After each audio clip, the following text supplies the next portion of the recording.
So hello बच्चों, welcome to exam news. सो बच्चों, इस वीडियो में मैं आपको जीके के क्वेश्चन कराऊंगा आपके बीएससी नर्सिंग एंट्रेंस एग्जाम के लिए। सो वीडियो में एंड तक बने रहें। सो बच्चों, जो आपका फर्स्ट क्वेश्चन है उसमें पूछ रहा है Humayun was born in the year. Option A आपका 1508, ऑप्शन बी है 1608, ऑप्शन सी है 1708 एंड ऑप्शन डी है आपका 1808। मीन्स इसमें ये पूछ रहा है कि हुमायूं का जन्म कब हुआ था। एंड चलिए अब जान लेते हैं कि इसका करेक्ट आंसर क्या है। सो जो इसका करेक्ट आंसर है वो है option number A, that is 1508। Means जो आपका हुमायूं का जन्म है वो 1508 में हुआ था। एंड जब का नेक्स्ट क्वेश्चन है उसमें पूछ रहा है who invented the 3D printer. Option A है आपका निक होलनयाक, ऑप्शन बी है आपका इलियास हॉवे, ऑप्शन सी है आपका चक हल एंड ऑप्शन डी है आपका क्रिस्टियन ह्यूगेंस। मीन्स इसमें यह पूछ रहा है कि जो 3D प्रिंटर है वो किसने बनाया था। एंड चलिए जान लेते हैं कि इसका करेक्ट आंसर क्या है। सो जो इसका करेक्ट आंसर है वो है option number C, that is चक हल। मीन्स जो आपका चक हल है उन्होंने 3D प्रिंटर बनाया था। एंड जो आपका नेक्स्ट क्वेश्चन है उसमें पूछ रहा है what is the maximum number of members in Lok Sabha. Option A है आपका 512, ऑप्शन बी है आपका 542, ऑप्शन सी है आपका 552 एंड ऑप्शन डी है आपका 532।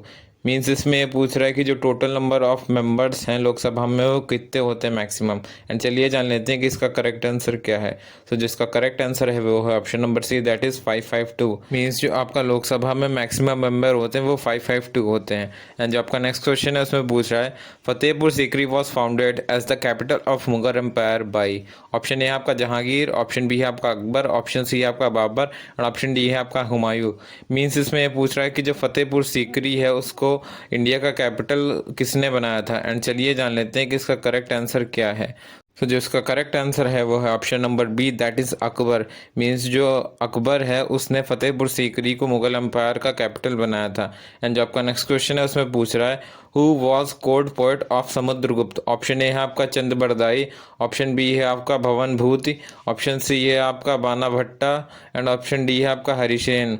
मीन्स इसमें ये पूछ रहा है कि जो समुद्रगुप्त हैं उनका कोर्ट पोएट कौन था। एंड चलिए जान लेते हैं कि इसका करेक्ट आंसर क्या है। सो जो इसका करेक्ट आंसर है वो है option number D, that is Harisena. Means जो आपके समुद्रगुप्त के कोर्ट पोएट थे वो हरिसेन थे। एंड जो आपका नेक्स्ट क्वेश्चन है उसमें पूछ रहा है which Veda depicts the information about the most ancient Vedic age culture.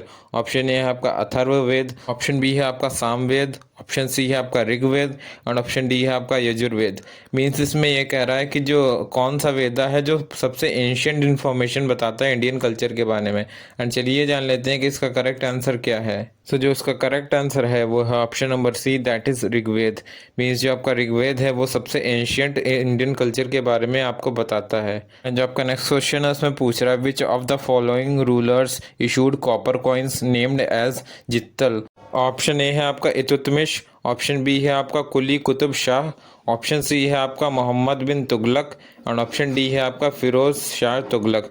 Means इसमें ये पूछ रहा है कि कौन सा ऐसा रूलर था जिसने कॉपर कॉइन्स इशू किए थे एंड उनका नाम जित्तल रखा था। एंड चलिए जान लेते हैं कि इसका करेक्ट आंसर क्या है। सो जो इसका करेक्ट आंसर है वो है option number A, that is Iltutmish. Means जो आपका इल्तुतमिश था उसने कॉपर कॉइन्स इशू किए थे एंड उसका नाम रखा था जित्तल। एंड जो आपका नेक्स्ट क्वेश्चन है उसमें पूछ रहा है हु वॉज द फर्स्ट तीर्थंकर of the Jains. Option A आपका अजीतनाथ, ऑप्शन बी है आपका ऋषभदेव, ऑप्शन सी है आपका अरिष्ठ नेमी एंड ऑप्शन डी है आपका पार्श्वनाथ। मीन्स इसमें ये पूछ रहा है कि जो जैन के फर्स्ट तीर्थंकर थे उनका नाम क्या है। एंड चलिए जान लेते हैं कि इसका करेक्ट आंसर क्या है। तो जो इसका करेक्ट आंसर है वो है option number B, that is Rishabhdev. Means जो आपके जैन के फर्स्ट तीर्थंकर थे उनका नाम था ऋषभदेव। एंड जो आपका नेक्स्ट क्वेश्चन है उसमें पूछ रहा है the Maginot lines exist between which country. Option A है आपका France and Germany, option B है आपका Germany and Poland, option C है आपका नामीबिया एंड एंगोला और ऑप्शन डी है आपका यूएसए एंड कनाडा। मीन्स इसमें ये पूछ रहा है कि जो मैगिनॉट लाइन्स हैं वो कौन सी कंट्रीज़ के बीच में हैं। एंड चलिए जान लेते हैं कि इसका करेक्ट आंसर क्या है। सो जो इसका करेक्ट आंसर है वो है option number A, that is France and Germany. Means जो आपकी मैगिनॉट लाइन्स हैं वो फ्रांस एंड जर्मनी के बीच में एग्जिस्ट करती हैं। एंड जो आपका नेक्स्ट क्वेश्चन है उसमें पूछ रहा है the grand canyon located in which country. Option A है आपका घाना, ऑप्शन बी है आपका द यूएस, ऑप्शन सी है आपका कनाडा एंड ऑप्शन डी है आपका बोलीविया। मीन्स इसमें ये पूछ रहा है ग्रैंड कैनियन कहाँ पे लोकेटेड है। एंड चलिए जान लेते हैं कि इसका करेक्ट आंसर क्या है। तो जिसका करेक्ट आंसर है वो है option number B, that is the US. Means जो आपकी द ग्रैंड कैनियन है वो यूएस में सिचुएटेड है। एंड जो आपका नेक्स्ट क्वेश्चन है उसमें पूछ रहा है which organ of the government consist of elected representatives of people. Option A है आपका मीडिया, ऑप्शन बी है आपका जुडिशरी, ऑप्शन सी है आपका लेजिस्लेचर एंड ऑप्शन डी है आपका all options are correct. Means इसमें ये पूछ रहा है कि गवर्नमेंट का ऐसा कौन सा ऑर्गन है जो कि लोगों के द्वारा इलेक्ट किया जाता है। एंड चलिए जान लेते हैं कि इसका करेक्ट आंसर क्या है। तो जिसका करेक्ट आंसर है वो है option number C, that is legislature. जो आपका लेजिस्लेचर है वो गवर्नमेंट का एक ऐसा ऑर्गन है जो कि इलेक्टेड रिप्रेजेंटेटिव्स को डिफाइन करता है। एंड जो आपका नेक्स्ट क्वेश्चन है इसमें पूछ रहा है how many members are nominated by the president to Rajya Sabha. Option A है आपका 10, ऑप्शन बी है आपका 12, ऑप्शन सी है आपका 5 एंड ऑप्शन डी है आपका 20। मीन्स इसमें ये पूछ रहा है कि जो कितने मेंबर्स होते हैं जो प्रेसिडेंट के द्वारा नॉमिनेट किए जाते हैं राज्यसभा में। एंड चलिए जान लेते हैं कि इसका करेक्ट आंसर क्या है। सो जो इसका करेक्ट आंसर है वो है option number B, that is 12। Means जो आपके 12 मेंबर्स होते हैं राज्यसभा के जो कि प्रेसिडेंट के द्वारा नॉमिनेट किए जाते हैं। एंड जो आपका नेक्स्ट क्वेश्चन है इसमें पूछ रहा है how many times a person can be elected as the president of India. Option A है आपका 1 टाइम, ऑप्शन बी है आपका 2 टाइम्स, ऑप्शन सी है आपका 3 टाइम्स और ऑप्शन डी है आपका 9 बार। मीन्स इसमें ये पूछ रहा है कि एक पर्सन कितने बार इंडिया का प्रेसिडेंट इलेक्ट किया जा सकता है। एंड चलिए जान लेते हैं कि इसका करेक्ट आंसर क्या है। सो जो इसका करेक्ट आंसर है वो है option number D, that is 9 बार। जो आपका प्रेसिडेंट है वो अनलिमिटेड टाइम्स इलेक्ट किया जा सकता है।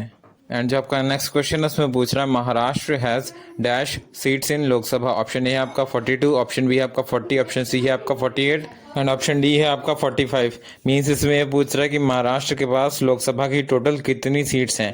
एंड चलिए जान लेते हैं कि इसका करेक्ट आंसर क्या है। सो जिसका करेक्ट आंसर है वो है option number C, that is 48।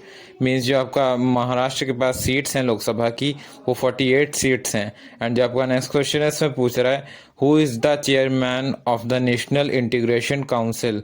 Option A है आपका president of India, option B है आपका chief justice of India, option C है आपका minister of minority affair and option D है आपका prime minister of India. Means इसमें ये पूछ रहा है कि जो नेशनल इंटीग्रेशन काउंसिल होती है उसका चेयरमैन कौन होता है। एंड चलिए जान लेते हैं कि इसका करेक्ट आंसर क्या है। सो जो इसका करेक्ट आंसर है वो है option number D, that is prime minister of India. Means जो आपके प्राइम मिनिस्टर ऑफ इंडिया होते हैं वो नेशनल इंटीग्रेशन काउंसिल के चेयरमैन होते हैं। एंड जो आपका नेक्स्ट क्वेश्चन है इसमें पूछ रहा है who decides allotment of symbols to political parties. Option A है आपका election committee of political party, option B है आपका political party governing committee, option C है आपका political party leader and option D है आपका इलेक्शन कमीशन।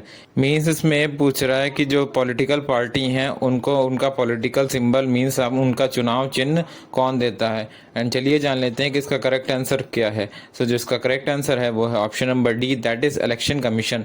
मीन्स जो आपकी इलेक्शन कमीशन है वो पॉलिटिकल पार्टीज को उनका चुनाव चिन्ह देती है। एंड जो आपका नेक्स्ट क्वेश्चन है उसमें पूछ रहा है what is the 73rd constitution amendment and 74th constitution amendment related. Option A है आपका Panchayati Raj and municipality, option B है आपका municipal and Panchayati Raj, option C है आपका defection law and option D है आपका नन ऑफ दीज। मीन्स इसमें यह पूछ रहा है कि जो आपका 73rd कॉन्स्टिट्यूशन अमेंडमेंट हुआ था एंड जो आपका 74th कॉन्स्टिट्यूशन अमेंडमेंट हुआ था वो किससे रिलेटेड है। एंड चलिए जान लेते हैं कि इसका करेक्ट आंसर क्या है। सो जिसका करेक्ट आंसर है वो है option number A, that is Panchayati Raj and municipality. Means जो आपका 73rd and 74th constitution amendment था वो इनसे रिलेटेड था। एंड जो आपका नेक्स्ट क्वेश्चन है इसमें पूछ रहा है the creamy layer concept refers to. Option A है आपका classification by social level, option B है आपका classification by economic level, option C है आपका classification by caste and option D है आपका classification based on milk use. Means इसमें ये पूछ रहा है कि जो क्रीमी लेयर कॉन्सेप्ट है वो आखिर कहता क्या है। एंड चलिए जान लेते हैं कि इसका करेक्ट आंसर क्या है। सो जिसका करेक्ट आंसर है वो है option number B, that is classification by economic level. Means जो आपका क्रीमी लेयर कॉन्सेप्ट है वो कहता है classification by economic level. And जब आपका नेक्स्ट क्वेश्चन है इसमें पूछ रहा है what is the total number of high courts in India at present. Option A है आपका 21, ऑप्शन बी आपका 22, ऑप्शन सी है आपका 25 और ऑप्शन डी है आपका 28। मीन्स इसमें ये पूछ रहा है कि total number of high courts India में कितनी हैं। एंड चलिए जान लेते हैं कि इसका करेक्ट आंसर क्या है। सो जो इसका करेक्ट आंसर है वो है option number C, that is 25। Means total India में 25 हाई कोर्ट्स हैं इस टाइम पे। तो बच्चों, इस तरह मैंने आपको टॉप 20 क्वेश्चंस करा दिए आपके जीके के बीएससी नर्सिंग एंट्रेंस एग्जाम के लिए। मैं इसी तरह क्वेश्चंस लाता रहूँगा आपके लिए और भी सब्जेक्ट्स के जो भी बीएससी नर्सिंग एंट्रेंस एग्जाम में आएंगे। तो बच्चे, चैनल को सब्सक्राइब कर दें एंड वीडियो को शेयर भी कर दें आपके फ्रेंड्स के साथ जो भी बीएससी नर्सिंग के लिए प्रिपेयर कर रहे हो। Thank you.